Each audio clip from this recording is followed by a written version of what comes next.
Baik, bismillahirrahmanirrahim. Kita mulai ya Bapak Ibu. Assalamualaikum warahmatullahi wabarakatuh, Bapak Ibu sedoyo. Waalaikumsalam warahmatullahi wabarakatuh. Luar biasa semangatnya masih terdengar nggih. Pak Bambang sehat Bapak?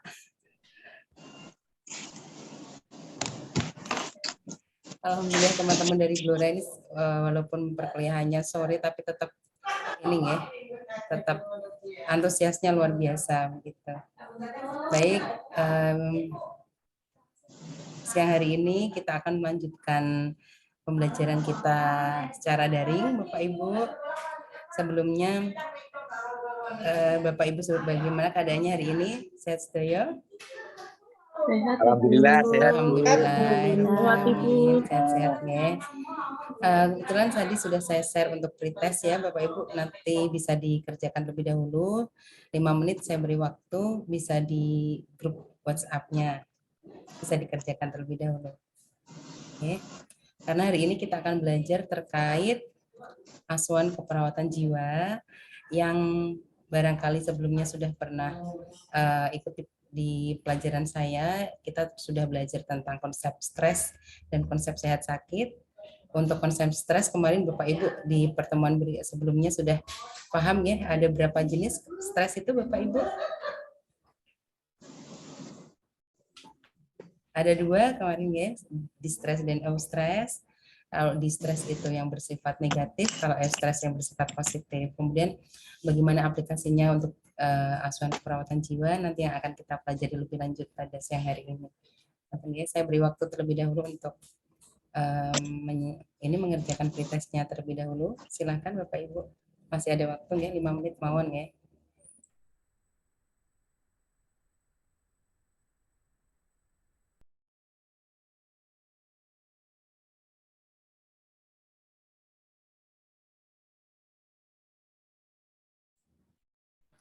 Ini pretest sambil saya absen deh Ibu Bapak.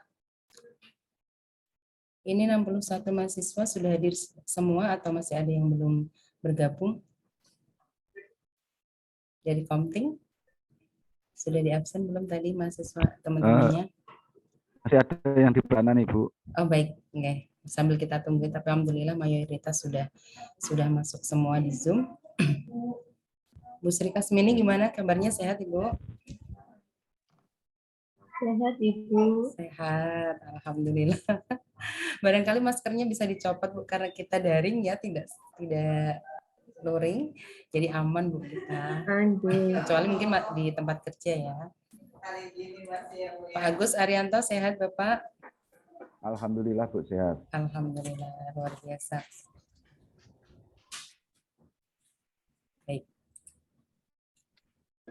Kita bisa mulai ya Bapak Ibu, saya bantu share screen materi kita pada siang hari ini.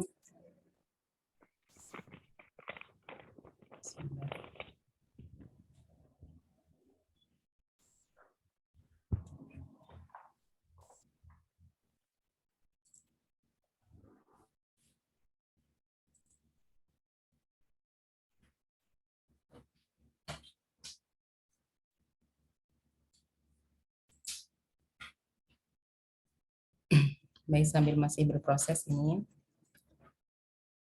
Oke, hari ini kita akan belajar tentang asuhan keperawatan jiwa. Jadi kita akan berfokus pada proses asuhan keperawatan jiwa. Kebetulan ini kalau di RPS itu ada pada pertemuan ke-7 ya Bapak Ibu. Jadi alhamdulillah bisa kita pelajari untuk proses asuhan keperawatan jiwa. Bagaimana nanti proses asuhan keperawatan jiwa itu, kemudian juga bagaimana apa yang membedakan antara proses asuhan keperawatan jiwa atau askep jiwa ini dengan asuhan keperawatan yang lain seperti perawatan kritis, perawatan anak, medikal bedah begitu. Nanti kita bisa garis bawahi beberapa poin yang membedakan. Sebelumnya saya bertanya ke Bapak Ibu dulu waktu D3 atau D4 sudah pernah mendapatkan belajar asuhan keperawatan jiwa nggih? Masih ingat betul Bapak Ibu? Sudah Bu. Kira-kira ada poin yang masih diingat betul Bapak Ibu?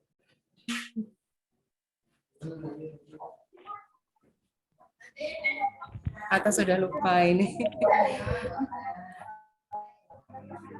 Baik, pada dasarnya untuk Lupa, asuhan Bu. keluarga. Baik, kalau misal sudah lupa, barangkali kalau di rumah sakit karena belum ada bangsal jiwanya, ini sesuatu yang baru, nggih. Kita akan belajar terkait asuhan keperawatan jiwa. Karena kalau misal Bapak Ibu belum ada bangsal jiwa atau mungkin sudah ada poli jiwa tapi belum terpapar asuhan keperawatan jiwa, ini adalah momen yang pas sekali karena bisa kita mengkaji lebih lanjut, belajar lebih lanjut tentang aspek apa saja yang masuk dalam asuhan keperawatan jiwa. Jadi sebelum kita mulai slide kita, Ibu Bapak, ini saya beri contoh gambar. Di sini ada 2 jenis gambar. Yang satu ini adalah bagaimana perawat berkomunikasi dengan pasien. Ini di bed ya. Tapi dua-duanya ini adalah kasus di rumah sakit jiwa. Gitu. Kemudian yang kedua ini adalah bagaimana perawat itu mendekati pasien. Tapi posisinya membedakan apa ini Bapak Ibu? Kira-kira dari ini bisa dibedakan poin apa yang terlihat? Barangkali saya tunjuk mungkin Bu Dia Maharani. Yang membedakan antara gambar 1 dengan gambar 2 apa Ibu?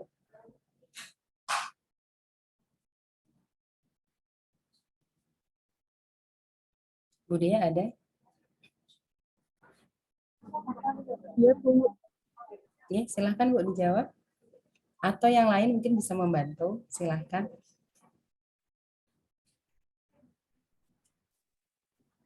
Yang pasien 1, Bu.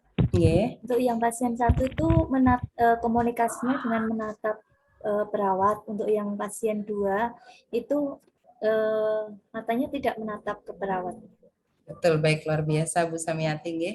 Jawabannya luar biasa. Baik, ada lagi mungkin dari Bapak Ibu yang lain? Yang satunya tidak jiwa aja, mungkin ada penyakit penyerta karena dia berada di rumah sakit dan keperawatan tidak jiwa itu kayaknya, Bu. Oke, kemudian Bapak. Yang satunya dalam keadaan sehat mungkin jiwa aja.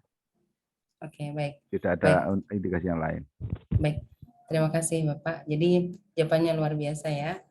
Jadi memang bisa kita lihat kalau yang di gambar 1 itu pasien berada di atas bed gitu ya.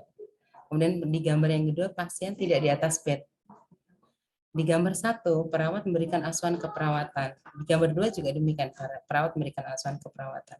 Hanya saja membedakan adalah betul tadi yang disampaikan Bu Samiati. Yang poin yang pertama adalah tatap muka atau face kontaknya langsung dapat gitu. Jadi memang dalam pemberian asuhan keperawatan jiwa kita ada satu aspek yang harus kita sertakan saat kita memberikan asuhan keperawatan. Yang itu tidak boleh kita skip kalau ketika kita bersama dengan pasien begitu. Nah, itu aspeknya adalah aspek body language, kemudian juga eye contact, menjaga eye contact dengan pasien gitu. Yang itu sangat sulit kita dapatkan pada kasus kedua. Kalau kita lihat di gambar yang kedua itu pasien selalu menunduk ke bawah begitu Pak Ibu. Jadi betul tadi yang disampaikan Ibu Samiati. Kenapa? Karena ini adalah biasanya banyak sekali kita dapatkan pada kasus pasien-pasien dengan isolasi sosial atau menarik diri. Yang biasanya waktu kita ajak ngobrol, ya kita jalankan, kita ajak ngobrol, baru kita tanya namanya saja itu sudah kesulitan. Pasien tidak mau menjawab gitu, tidak mau menatap wajah kita, bahkan kita sapa pun tidak menyapa balik. Gitu. Jadi memang luar biasa. Yang sangat membedakan adalah bagaimana respon pasien terhadap asuhan yang kita berikan itu sangat berbeda dengan asuhan keperawatan pada umumnya. Karena ini kita untuk bisa menjalin, membuka ruang gitu ya, untuk bisa komunikasi dengan pasien saja kita memerlukan waktu bisa sampai 5 hari. Apalagi untuk kasus-kasus gangguan jiwa tertentu seperti isolasi sosial menarik diri. Itu luar biasa. Jadi memang betul sekali tadi yang disampaikan Bu Samiati, memang kita harus siap dengan kondisi seperti ini, di mana pasien tidak mau menatap wajah kita saat kita komunikasi, gitu ya. Oke, sekarang langsung kita masuk ke definisi. Jadi Bapak Ibu untuk definisi dari proses keperawatan sendiri itu adalah metode pemberian asuhan keperawatan pada pasien. Nah, ini bisa berupa individu, seperti tadi yang kita lihat di slide pertama, ya, atau keluarga, kelompok, dan masyarakat. Kalau keluarga biasanya kita dapatkan pada asuhan keluarga, asuhan keperawatan keluarga, atau di keperawatan juga ternyata kita bisa dapatkan. Di keperawatan ini bisa kita dapatkan ketika kita memberikan asuhan keperawatan dan pemberian SP atau strategi pelaksanaan kepada keluarga. Itu masuk pada proses keperawatan keluarga. Kemudian ada juga kelompok dan masyarakat. Ini biasanya nanti Bapak Ibu akan dapatkan di keperawatan komunitas. Jadi kalau ini secara harfiah gitu ya. Jadi masih secara dari Kozier itu ini beliau memang sudah lama memberikan definisi ini yang sekarang udah mulai disitasi di sumber-sumber terbaru begitu terupdate gitu, tapi definisi dari Kozier ini masih banyak dipakai dan memang menjadi update untuk beberapa jurnal-jurnal yang terbaru gitu. Dan itu dari Kozier menyatakan bahwa metode pemberian asuhan keperawatan itu bersifat yang sistematis dan rasional. Kemudian juga kalau Rosalinda itu sedikit menambahkan berfokus pada respon yang unik dari individu atau kelompok terhadap masalah kesehatan yang aktual dan potensial. Yang dimaksud di sini itu adalah kita, apalagi di jiwa, fokus pada satu klien dengan klien yang lain itu akan sangat berbeda, tergantung dengan gangguan jiwa yang dialami. Dan saya rasa di asuhan keperawatan lain juga demikian berdasarkan jenis penyakit yang diidap oleh klien gitu ya.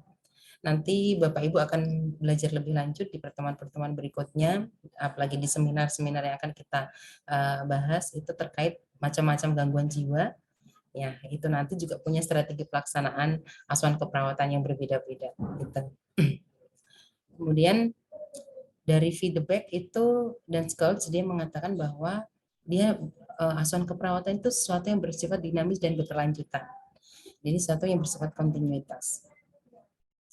Jadi yang bisa kita garis bawahi dari beberapa pengertian ini adalah jadi proses keperawatan itu tidak hanya sekedar pendekatan sistematik dan terorganisir, tetapi juga didukung dengan 6 langkah dalam mengenali masalah-masalah pada klien. Dia juga merupakan metode pemecahan masalah atau biasanya kita sebut sebagai problem solving, baik episodik maupun secara linear, sehingga bisa mengidentifikasi dan baik dan tepat cara-cara pengkajian yang sesuai. Kemudian ini nanti dirumuskan menjadi diagnosa keperawatan, kemudian bagaimana cara pemecahan masalahnya itu, kemudian dengan bagaimana bisa membentuk penyelesaian masalah dari kasus-kasus yang didapat. Kemudian kita dalam proses keperawatan, kita ada yang bersifat interaktif dan problem solving process.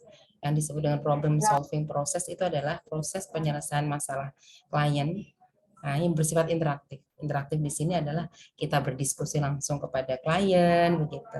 Kita menanyakan keluhan klien, mengkaji kira-kira yang didapatkan dari permasalahan klien apa, faktor predisposisi, faktor presipitasi klien. Kalau dalam keperawatan jiwa itu nanti semua tergali pada proses keperawatan ini.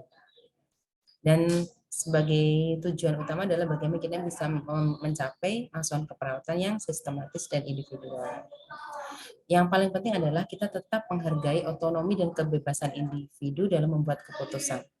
Membuat keputusan ini bagaimana? Membuat keputusan ini yang kita memberikan saran secara keperawatan, kemudian nanti pasien yang menentukan. Contoh kalau dalam keperawatan jiwa itu begini. Jadi misal pasien ini dengan resiko perilaku kekerasan atau RPK.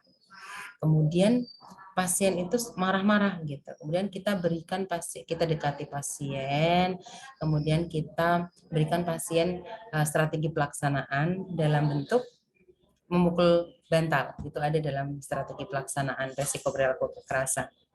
Kemudian misal pasien tidak mau memberikan contoh, kita waktu itu mengajari, kemudian ternyata pasien tidak bersedia untuk melakukan SP mukul bantal pada waktu itu, tidak masalah, kita berikan kebebasan klien. Baik Bapak, kira-kira bersedia untuk latihan kapan? Nanti kita jadwalkan gitu. Jadi nanti kita tetap menghargai kebebasan pasien untuk memberi keputusan.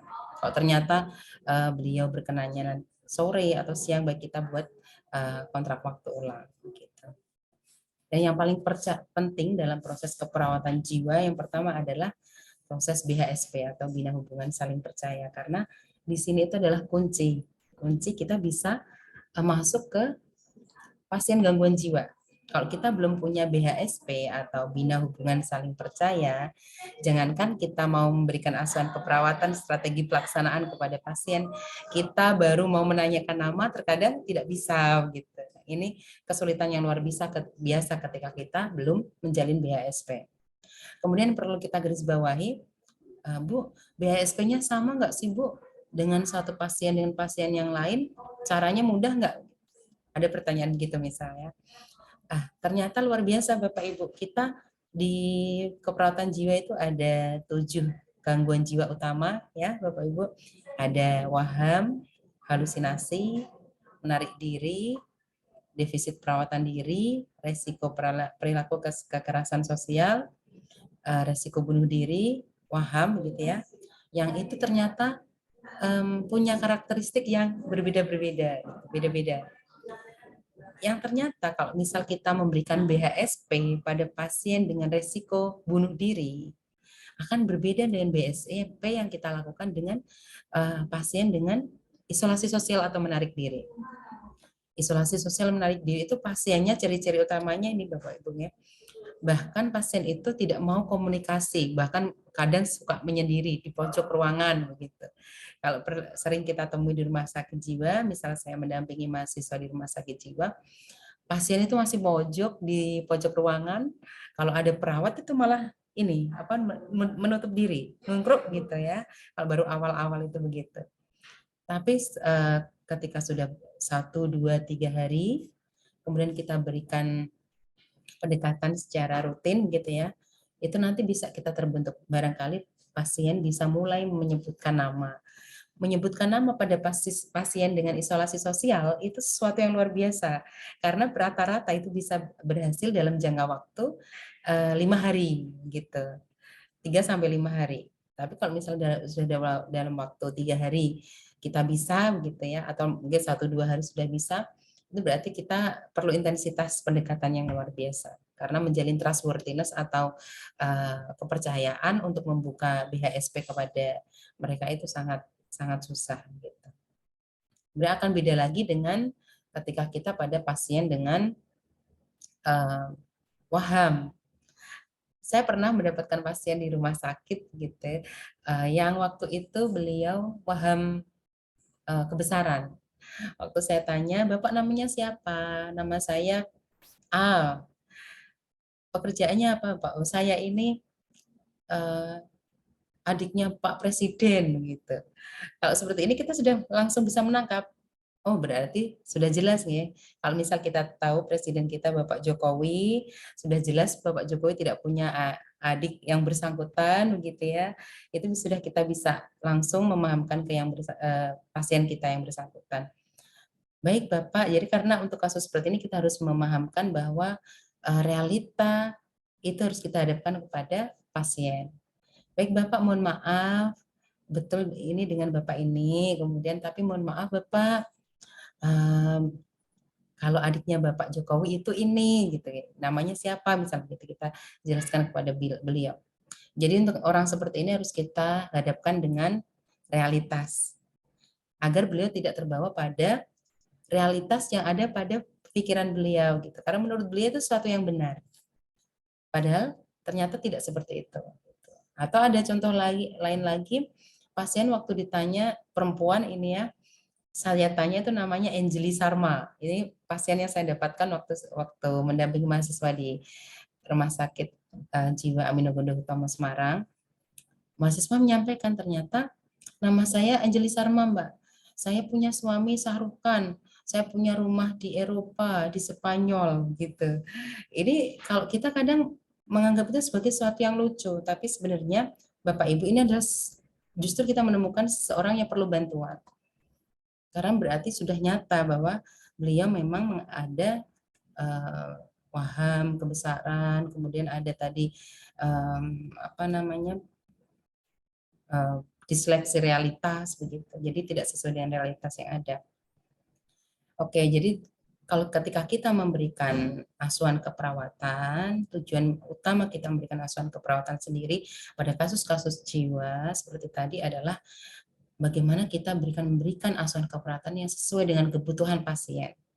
Jadi kalau misal pasien dengan isolasi sosial, asuhan keperawatan yang kita berikan tetap akan berbeda dengan asuhan keperawatan yang kita berikan pada pasien dengan risiko bunuh diri. Sangat berbeda. Kalau risiko bunuh diri, bagaimana kita mengupayakan bunuh dirinya itu tidak terjadi. Jadi kita misal menghindarkan hal-hal yang berbahaya, yang menyebabkan bunuh diri begitu. Kemudian bagaimana kita fokus dengan orang dengan risiko perilaku kekerasan, itu bagaimana kita mengupayakan agar pasien tidak melakukan kekerasan yang merusak diri sendiri maupun lingkungan. Karena di antara 7 gangguan jiwa yang kita pelajari, Bapak Ibu, yang paling berbahaya adalah gangguan jiwa dengan resiko perilaku kekerasan. Karena ini tidak hanya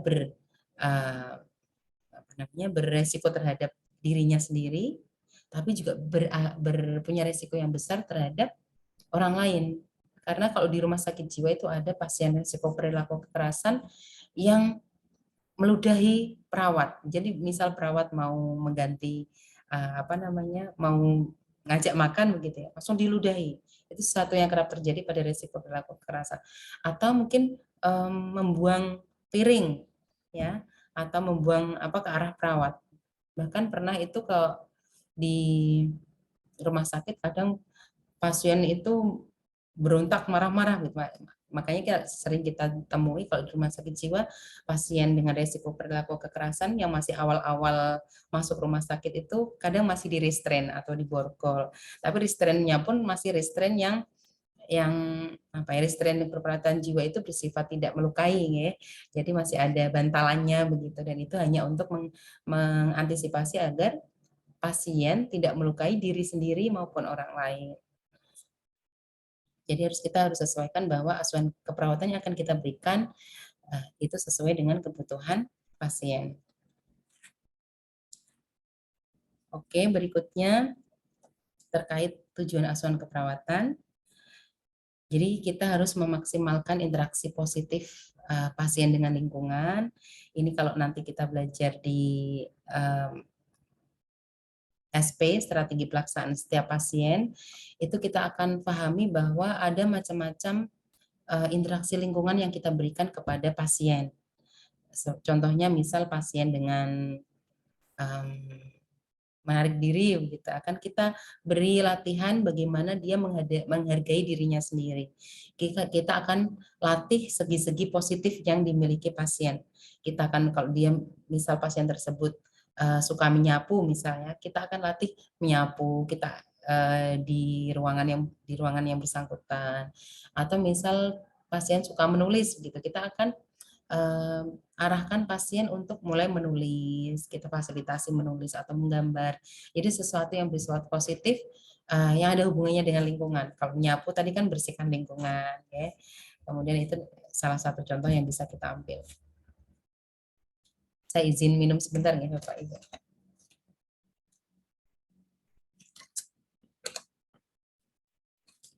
Kemudian ada meningkatkan derajat kesejahteraan dan kesehatan.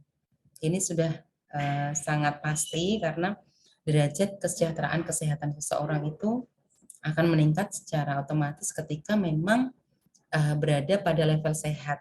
Kalau seseorang sudah berada pada gangguan jiwa, sudah otomatis kategorisasinya masuk dalam tidak sehat secara mental, begitu menurut WHO ya.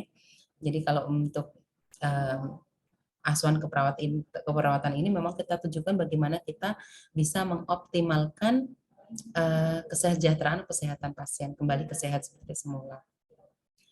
Kemudian meningkatkan aktualisasi diri, bagaimana pasien ini bisa kembali berinteraksi dengan teman-temannya, bagaimana dia bisa kembali memperlihatkan aktualisasi dirinya. Oh, ini saya kalau di rumah itu sebagai bapak gitu. Saya di rumah sebagai ibu gitu. Atau saya di rumah punya peran sebagai apa. Ternyata kita bisa bantu dukung tonjolkan aspek-aspek itu.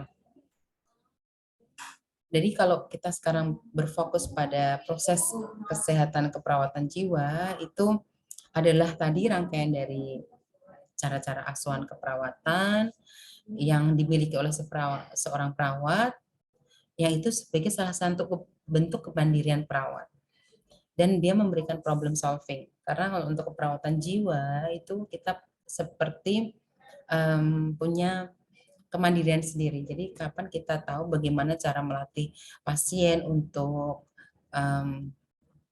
latihan tarik nafas dalam, begitu ya, atau latihan menghardik, begitu ya, untuk kasus halusinasi. Kemudian juga bagaimana kita tahu kapan waktunya untuk melatih pasien untuk cara berinteraksi dengan orang lain ketika kita menemukan pasien dengan isolasi sosial menarik diri, begitu, itu sudah merupakan salah satu bentuk kemandirian perawat.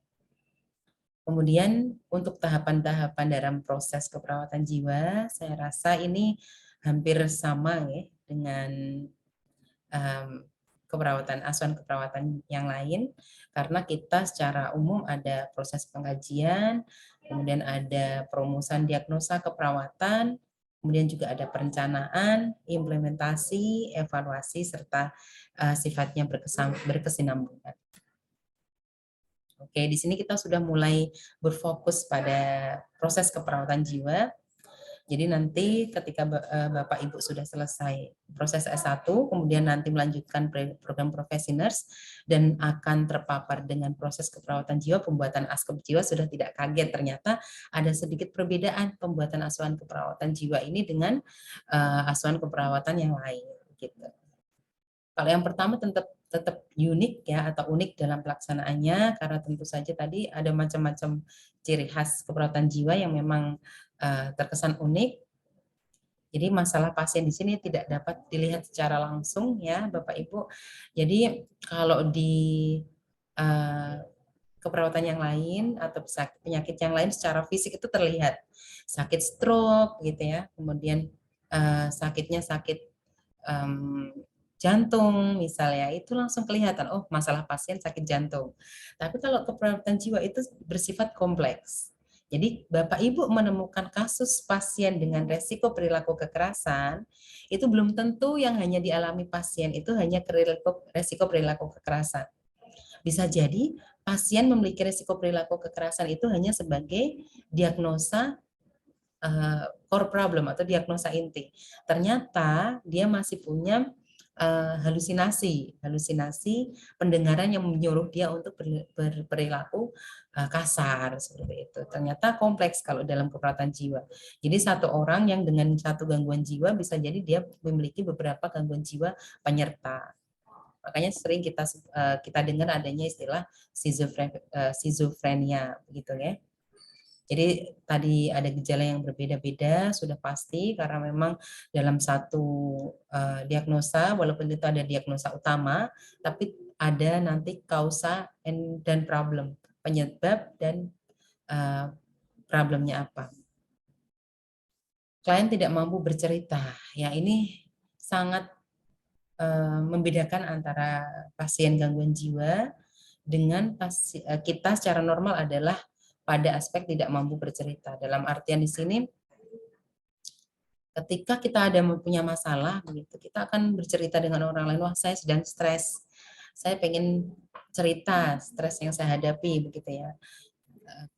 Klien kalau ini dengan gangguan jiwa, dia akan denial, gitu, tidak mau mengakui bahwa dirinya sedang sakit jiwa. Jadi karena tidak mau bercerita, saya tidak sakit kok, aku sehat kok, begitu ya. Kok dimasuk no kene gitu, kadang seperti itu. Jadi semacam denial yang sebenarnya itu memang ketidakmampuan dia untuk bercerita. Kemudian menceritakan hal yang berbeda dengan yang dialaminya. Jadi jangankan berbeda, bahkan informasi yang dia sampaikan ke satu perawat kadang sering berbeda dengan perawat yang lain. Itu memang suatu yang unik yang tadi dalam yang poin pertama unik kita dapatkan, memang yang unik dari pasien dengan gangguan jiwa salah satunya adalah itu tadi. Jadi dari satu perawat ke perawat yang lain sudah berbeda.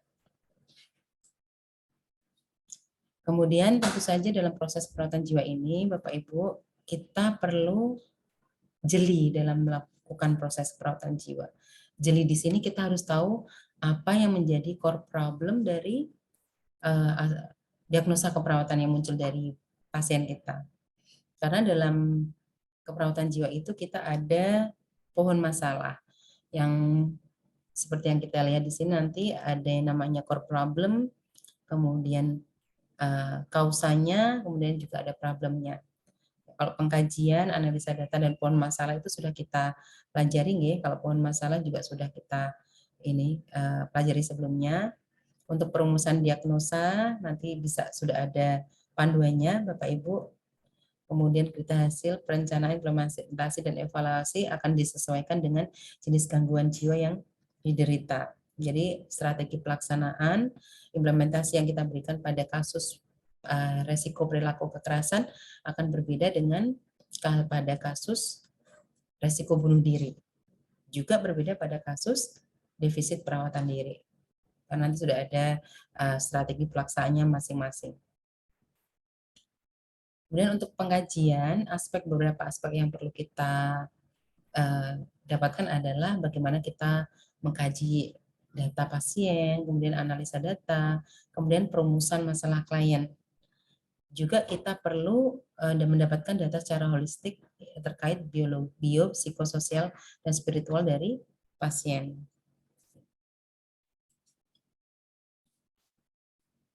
Oke. Kemudian dalam pemberian asuhan keperawatan, kita perlu melibatkan langsung pasien dalam prosesnya, karena di sini kita perlu mengkaji faktor-faktor predisposisi dan presipitasi. Yang membedakan faktor predisposisi dan presipitasi ini adalah kalau presipitasi ya lebih mudah ya untuk Bapak Ibu, ada sebagai faktor pencetus. Kalau predisposisi faktor pendukung. Ini untuk presipitasi paling mudah biasanya, kalau yang mudah kita identifikasi adalah faktor yang mencetus seseorang masuk rumah sakit jiwa atau terjadi gangguan jiwa dalam waktu yang singkat. Misal 2 minggu atau kurang dari 3 bulan itu masuk faktor presipitasi. Kemudian kalau sudah lebih dari 6 bulan gitu ya, misal pasien punya pengalaman 1 tahun yang lalu pernah masuk rumah sakit jiwa gitu. Itu masuk dalam kategori faktor predisposisi. Dalam pengajian itu kita memiliki beberapa tujuan. Yang pertama adalah mengidentifikasi apa saja masalah yang didapati pasien. Dan di sini tentu saja kita perlu membedakan antara masalah yang satu dengan yang lain. Seperti yang tadi saya sampaikan, intinya ada 7 gangguan jiwa yang utama yang perlu kita garis bawahi. Apa mau tadi Bapak Ibu 7 gangguan jiwa utama? Barangkali bisa dibantu. Bu Dia, 7 gangguan jiwa tadi apa saja Ibu?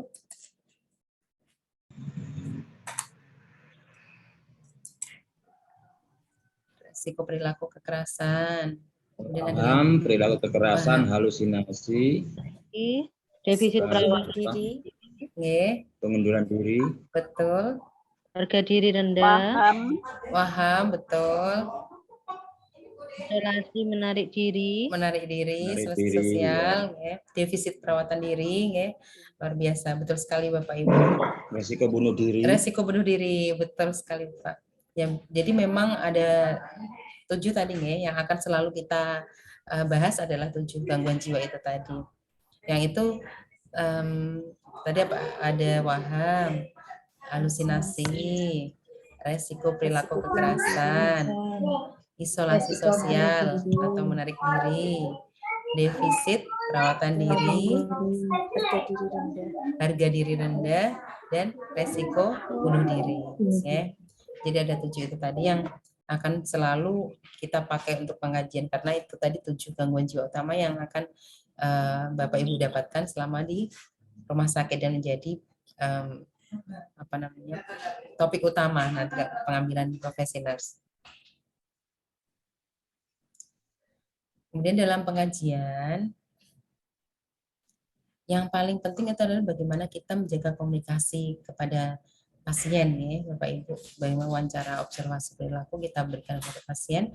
Dan tadi yang perlu kita buka adalah bagaimana cara kita menjalin trustworthiness atau kepercayaan kepada pasien. Karena ini nanti mempermudah kita untuk menjalin BHSP. BHSP tadi apa Bapak Ibu? Hubungan Hubungan saling percaya. Hubungan, betul sekali ya.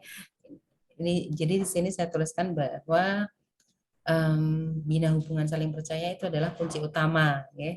Sebelum kita bisa membina hubungan saling percaya kepada pasien, kita tidak akan bisa memberikan strategi pelaksanaan. Ini adalah kunci utama. Apapun jenis gangguan jiwa yang diderita oleh pasien, walaupun misal resiko perilaku kekerasan yang diiringi dengan halusinasi pendengaran maupun defisit perawatan diri misalnya, ataupun yang lebih ringan dibandingkan isolasi sosial biasanya itu adalah halusinasi gitu. Halusinasi itu punya fase-fase pause di mana dia bisa, kalau misal pas tidak halusinasi yang tidak muncul, itu sangat mudah untuk diajak komunikasi, diajak untuk membina hubungan saling percaya. Tapi hindari ketika fase pause-nya ini sudah tidak pause. Dalam artian begini Bapak Ibu. Gangguan jiwa halusinasi itu memiliki masa pause. Kalau misal pada masa pause tidak kumat halusinasinya, kita boleh membina hubungan saling percaya. Tapi setelah di waktu-waktu tertentu ketika pasien mengalami halusinasinya muncul, kumat begitu ya. Kita hindari terlebih dahulu untuk mengajak pasien komunikasi untuk membina hubungan saling percaya. Tapi kita bisa alihkan ke hal lain. Bisa kita ajak untuk menyapu halaman, atau kita include-kan atau kita libatkan pasien untuk ke aktivitas-aktivitas yang bersifat membangun. Jadi biar pasien tidak asik dengan dunia halusinasinya gitu. Sampai sini ada yang ditanyakan dulu Bapak Ibu?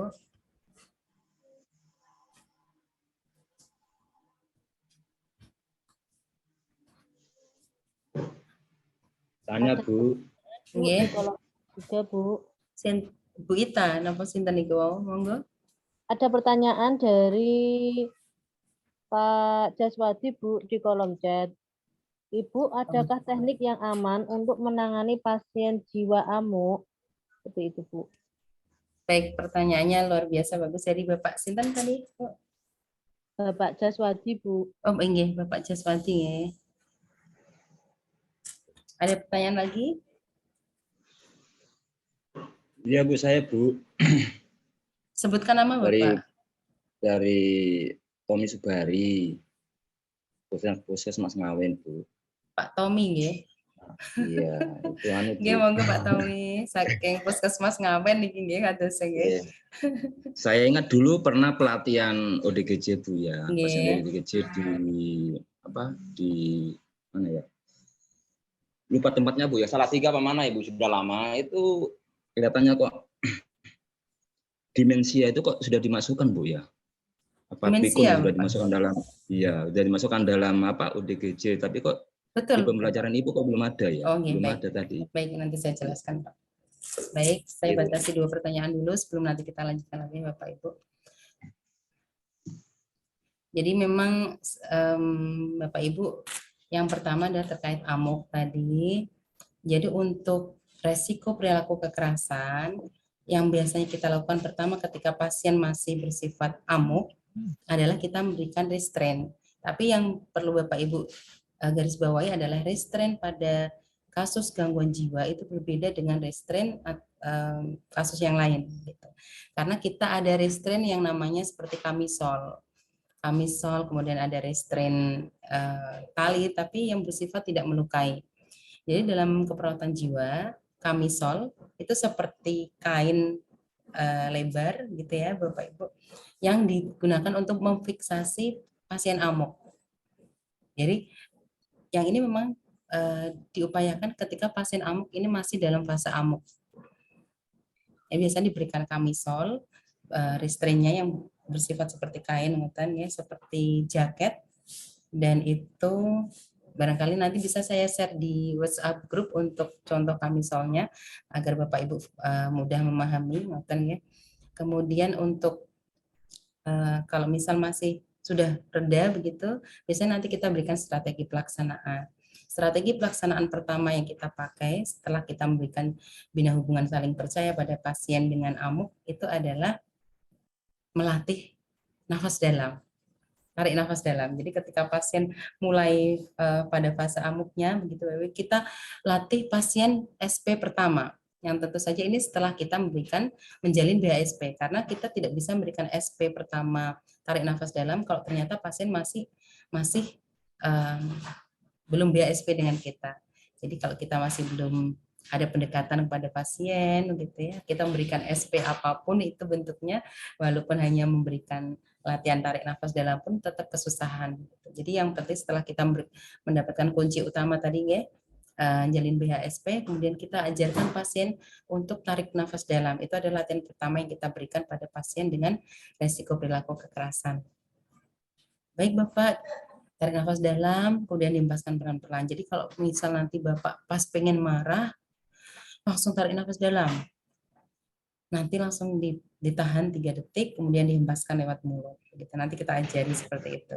Kemudian cara pertama misal belum berhasil, nanti kita ajari cara strategi pelaksanaan yang kedua, yaitu dengan memukul bantal. Jadi kalau masih pengen marah lagi, walaupun sudah tarik nafas dalam, coba dipukul bantalnya Pak. Gitu. Jadi yang dipukul bantal. Kita berikan contoh waktu memberikan contoh tersebut kepada pasien. Itu tadi untuk pertanyaan dari Pak Jaswadi ya. Kemudian dari Pak Tommy, betul sekali Bapak, pertanyaannya bagus sekali. Tadi berdasarkan tadi ya yang pelatihan pernah didapat bahwa demensia itu masuk dalam gangguan jiwa. Betul sekali Bapak. Berarti yang pernah saya jelaskan bahwa gangguan jiwa itu ada 2 dalam kategori utama, gangguan jiwa berat dan gangguan jiwa ringan. Gangguan jiwa berat itu macam-macam seperti resiko perilaku kekerasan, kemudian demensia ini sudah pada lansia ya, itu yang biasanya paling banyak untuk demensia. Kemudian tadi ada waham, ada resiko perilaku kekerasan, ada halusinasi, defisit perawatan diri juga ya. Kemudian yang gangguan jiwa ringan, apa Bapak Ibu sudah pernah saya sampaikan dulu ya, seperti stres, kemudian betul, kemudian kecemasan, itu masuk dalam tahap yang ringan. Jadi apakah demensia ini masuk? Betul, masuk sekali dalam jenis-jenis gangguan jiwa. Dia masuk dalam kategori gangguan jiwa. Tetapi untuk aspek utama yang kita kaji dalam kurikulum keperawatan, kita fokuskan kepada 7 gangguan jiwa utama. Seperti yang saya sampaikan. Ya. Jadi seperti kalau yang lain, selain yang utama yang jadi bahan kajian ini tadi, tetap kita kaji, tetapi tidak sebagai yang topik utama. Walaupun dia sama-sama masuk dalam kategori gangguan jiwa psikosis atau gangguan jiwa berat. Begitu. Jadi seperti kehilangan, putus asa, itu sebenarnya juga masuk dalam kategori gangguan jiwa. Cuman tidak masuk dalam kategori gangguan jiwa yang menjadi aspek pengajian kita yang menjurus pada skizofrenia gitu. Karena seperti yang saya sampaikan, skizofrenia itu kan mencakup beberapa aspek gangguan jiwa ya, seperti tadi ada resiko perilaku kekerasan yang kemudian diiringi dengan menarik diri, juga ada halusinasi atau isolasi sosial gitu.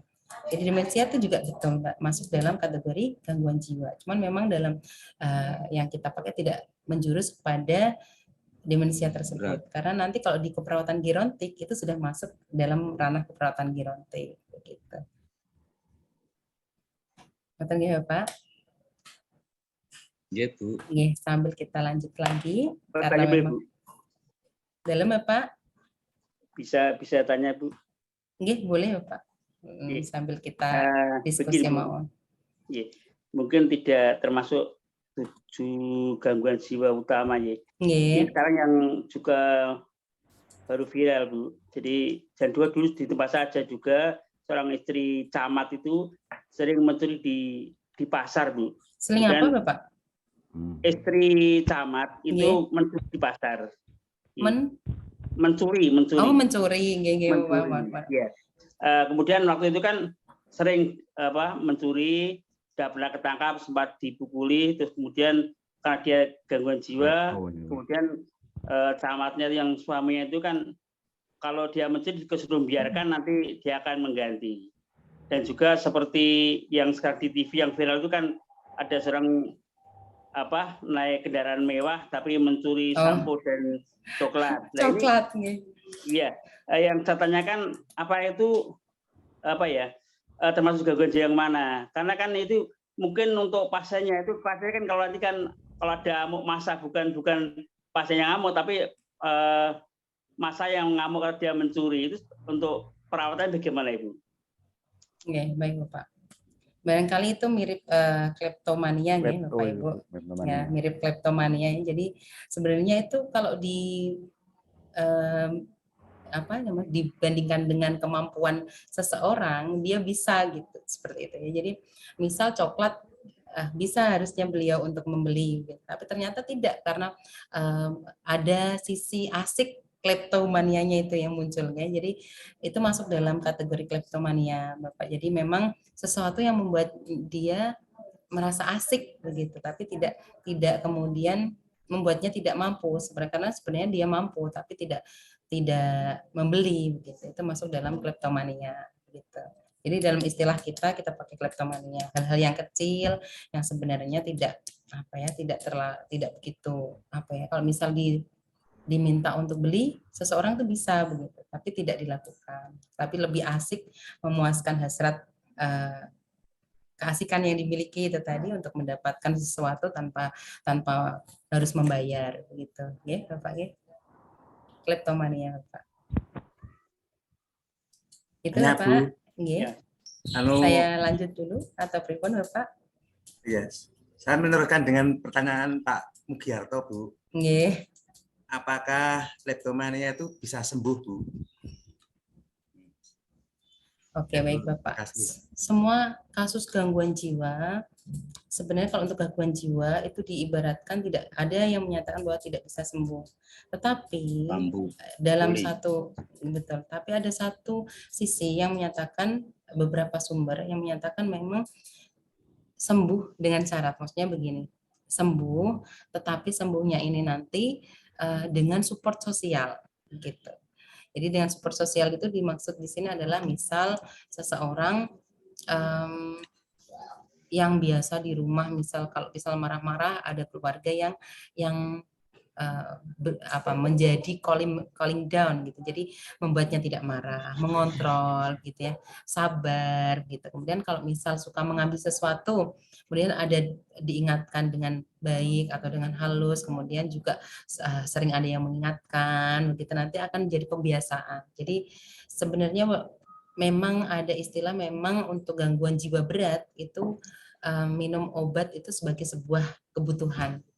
Tetapi kebutuhan itu pun tidak bisa terlaksana 100% ketika support system tidak berjalan. Jadi yang paling penting dalam gangguan jiwa apapun itu adalah support system keluarga, support system masyarakat. Jadi gangguan kesehatan jiwa seseorang itu akan tersupport ketika kesehatan jiwa di masyarakat itu benar-benar optimal, mampu mendukungnya untuk menjadi sehat gitu Bapak. Ngaten nggih Bapak Bambang, sehat Bapak? Alhamdulillah. Alhamdulillah sehat, Bu. Alhamdulillah. Baik. Nggih, kita lanjut lagi nggih, Bapak nggih. Baik, selanjutnya kita akan melanjutkan masih pengkajian nggih. Nanti kalau Bapak Ibu sudah mulai ke pengkajian gangguan jiwa, misal pas di Professionals, Bapak Ibu akan menemukan bahwa luar biasa unik dan menarik begitu di jiwa itu, karena saya pernah mendapatkan seorang anak dan ibu yang masuk rumah sakit jiwa itu bersamaan. Jadi selisih 1 minggu, ibunya masuk rumah sakit jiwa dulu, kemudian gang 1 minggu anaknya yang menyusul ke rumah sakit jiwa. Itu saya temukan di rumah sakit di Bangsal Jiwa, Rumah Sakit Umum Kudus, Lukmono Hadi Kudus. Dan itu sesuatu yang beberapa dari perawat menyampaikan sudah sering seperti itu. Kadang ibu sama neneknya begitu, kemudian kadang ada neneknya, kemudian sama cucunya. Karena memang kalau dalam jiwa kan memang kita ketahui bahwa ada garis yang memungkinkan menurun ke keturunan walaupun presentasinya minim, dan itu pun didukung oleh lingkungan. Dari data pengkajian saya lanjutkan kembali Bapak Ibu, diskusi kita luar biasa ini ya. Ada data objektif, subjektif, ini seperti kita pahami kalau kita membuat asuhan keperawatan ya, sudah sangat umum menurut saya, data primer dan data sekunder juga demikian. Kemudian untuk analisa data, ini biasanya kita perlu melihat bagaimana ketika ada masalah, kemudian bagaimana untuk mengantisipasi masalah tersebut. Kemudian juga bagaimana peningkatan kesehatan, prevensi, promosi yang perlu kita lakukan sebagai cara antisipasi kita terhadap masalah-masalah yang diderita pasien. Kemudian ada masalah, kemungkinan risiko terjadinya masalah, aktual terjadi masalah dengan disertai data pendukung. Nah ini yang, mohon maaf ini ternyata PowerPoint-nya agak, ini tadi saya ubah formatnya, ternyata agak acak gini ya. Saya mohon maaf. Ya, ini pohon masalah seperti yang tadi saya sampaikan. Ya. Jadi salah satu poin yang membedakan asuhan keperawatan jiwa dengan asuhan keperawatan lain adalah pohon masalah. Pohon masalah di keperawatan jiwa itu terdiri dari 3 aspek penting Bapak Ibu. Kausa atau akibat, penyebab atau efek, dan core problem atau diagnosa utama. Nah, ketika nanti Bapak Ibu membuat asuhan keperawatan, core problem itu menjadi diagnosa yang paling prioritas dibandingkan diagnosa yang lain. Karena nanti kita ada pohon masalah, dari bawah itu kausa, di tengah itu core problem, paling atas itu efek. Nah, yang kita pakai sebagai patokan adalah core problemnya untuk menjadi diagnosa yang utama. Nah, ini biasanya dibuat seperti ini, ke atas ya. Jadi orang dengan perubahan persepsi sensori halusinasi itu bisa jadi di awalnya mengalami penolakan atau duka disfungsional atau kehilangan, misal kehilangan pasangan begitu ya, ada pasangan yang meninggal dunia atau anggota keluarga meninggal dunia, kemudian beliau tidak bisa bercoping yang baik, atau misal contohnya waktu pasangannya meninggal kemudian menangis menjadi-jadinya, kemudian beliau sampai harga dirinya rendah, merasa kehilangan pasangannya, kemudian merasa rendah diri, merasa seolah-olah tumpuan hidupnya sudah hilang begitu, kemudian akhirnya beliau menyendiri, tidak mau ketemu dengan orang lain ya, itu isolasi sosial, menarik diri mulai muncul. Kemudian akhirnya muncul suara-suara di telinga beliau yang meminta beliau untuk melakukan sesuatu. Jadi misal ada suara, beliau merasa ada suara yang meminta beliau untuk berteriak-teriak, atau meminta beliau untuk berlari-lari tanpa busana, atau meminta beliau, suara tersebut meminta beliau untuk membuang-buang piring, begitu, itu sudah mulai muncul halusinasinya. Nah, di sini halusinasi ini kita sebut sebagai core atau masalah utama, karena waktu kita pengkajian masalah tersebut yang masih kelihatan gitu. Waktu itu misal pasien masih mendengar suara-suara dan sebagainya, itu berarti masih pada fase halusinasi. Kemudian efeknya adalah nanti bagaimana kita bisa lihat resiko ini kemudian nanti kepada lingkungannya itu seperti apa. Gitu. Dan di sini kalau kita buat pohon masalah seperti ini, kita tentukan core-nya itu adalah persepsi, perubahan persepsi sensori halusinasi. Ini karena pada saat kita melakukan pengkajian, poin ini masih mendominasi pasien. Gitu. Ini contoh lain, Bapak Ibu. Jadi seseorang yang merasa kehilangan, kemudian harga dirinya rendah, tapi dia berbeda masalah utamanya. Kalau yang tadi kan pertama dia muncul halusinasi. Kalau yang ini dia muncul perilaku kekerasan. Jadi kehilangan seseorang yang dicintai, kemudian beliau merasa marah begitu ya, kemudian merasa rendah diri, kemudian berteriak-teriak, marah-marah kepada anggota keluarga yang lain begitu. Ini muncul masalah utamanya perilaku kekerasan. Ini contoh lain Bapak Ibu, jadi seseorang yang berduka, kemudian mulai harga dirinya rendah, dan ini kopinya beliau menarik diri, tidak mau bicara dengan siapapun begitu. Jadi ini beberapa contoh tadinya. Kemudian ini diagnosa keperawatan yang perlu kita garis bawahi di sini adalah single diagnose atau diagnosa tunggal. Jadi di sini yang dimaksud single diagnose itu adalah, ini juga poin kedua yang membedakan asuhan keperawatan jiwa dengan asuhan keperawatan lain adalah single diagnose atau diagnosa tunggal. Diagnosa tunggal itu seperti apa? Diagnosa tunggal itu adalah diagnosa yang berdiri sendiri. Berdiri sendiri itu seperti berhubungan dengan, itu tidak pakai seperti itu kalau di jiwa. Ini saya coba lihat lagi di sini ya. Kalau di sini contohnya seperti ini. Jadi gangguan jiwa menarik diri, kita buat asuhan keperawatannya adalah kita mengambil masalah diagnosa keperawatannya adalah isolasi sosial menarik diri, titik. Tidak ada kata-kata berhubungan dengan. Kalau ada kata-kata berhubungan dengan berarti sudah masuk double diagnose. Kalau keperawatan jiwa itu pakainya single diagnose. Single diagnose itu seperti ini yang saya contohkan. Jadi diagnosa keperawatannya isolasi sosial menarik diri. Yang kedua harga diri rendah. Yang ketiga apa begitu ya. Jadi tidak ada kata-kata berhubungan dengan. Ini contoh-contoh yang lain, jadi seperti tadi halusinasi, kemudian ada menarik diri, harga diri rendah, itu contoh masalah ya. Jadi tidak ada kata-kata berhubungan dengan. Nah, kalau ini dulu ini saya berikan contoh yang dulu. Ini masih ada kata berhubungan dengan, itu yang sekarang sudah tidak dipakai Bapak Ibu. Kalau dulu diagnosa utamanya dulu, ini masih yang dulu itu pakai isolasi sosial, menarik diri, berhubungan dengan gitu. Tapi yang sekarang sudah tidak ya.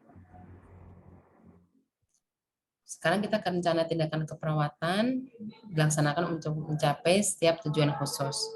Jadi kita punya tujuan yang bagaimana kita mencapai kesejahteraan pasien tadi ya.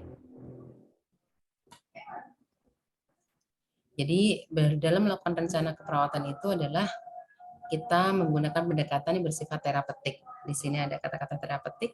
Terapeutik itu bersifat menyembuhkan. Jadi bagaimana komunikasi dalam keperawatan jiwa itu bisa memberikan kesembuhan kepada pasien.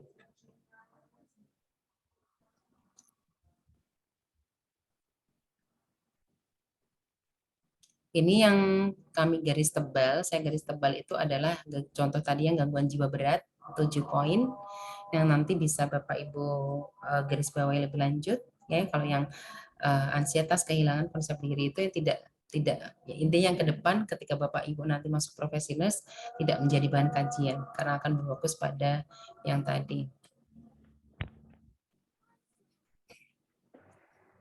Kemudian untuk perencanaan, bagaimana kita bisa menyelesaikan problem-problem pada pasien, bagaimana target waktu dan bisa dalam waktu berapa kali 24 jam begitu ya. Kemudian di dalam intervensi kita memberikan rangkaian tindakan keperawatan dan juga disertai dengan ini ilmiah.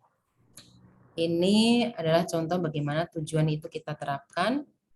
Klien dapat atau klien mampu. Kalau secara teknis nanti bisa saya bisa berikan contoh asuhan keperawatan begitu ya, cara penulisannya. Bagaimana kita bisa memberikan aspek perilaku kognitif, afektif, psikomotor kepada pasien agar bisa terintegrasi dengan baik.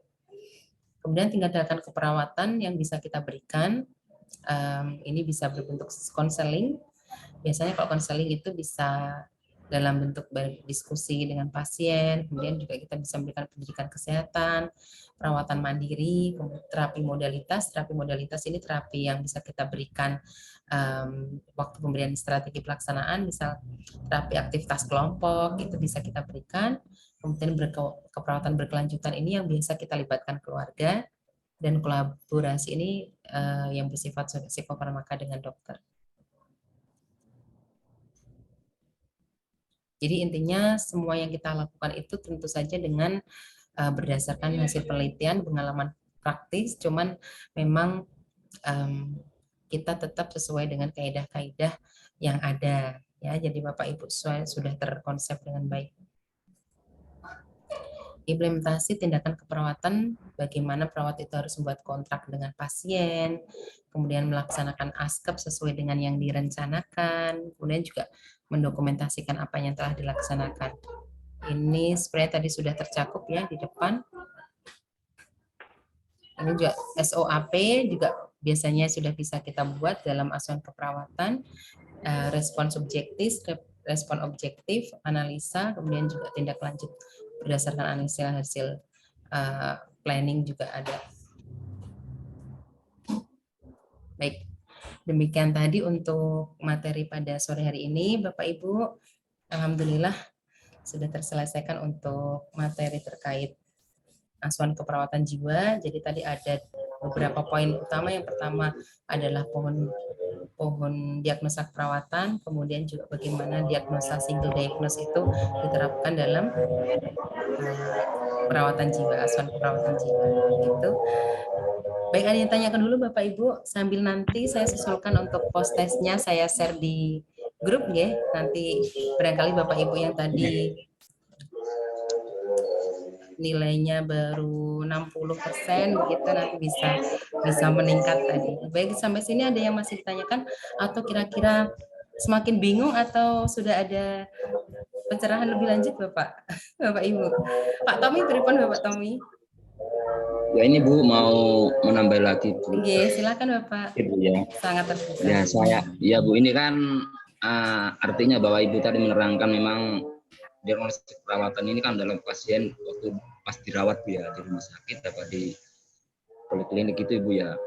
Ini pengalaman saya Bu, saya kan melayani pasien jiwa tapi home visit Bu ya, dalam hal ini visit, kita Pak, luar biasa ya, kontrol ke rumah Bu. Jadi seperti yang Ibu tadi katakan, untuk menenangkan pasien kan tarik nafas gitu Bu ya. Iya betul Pak.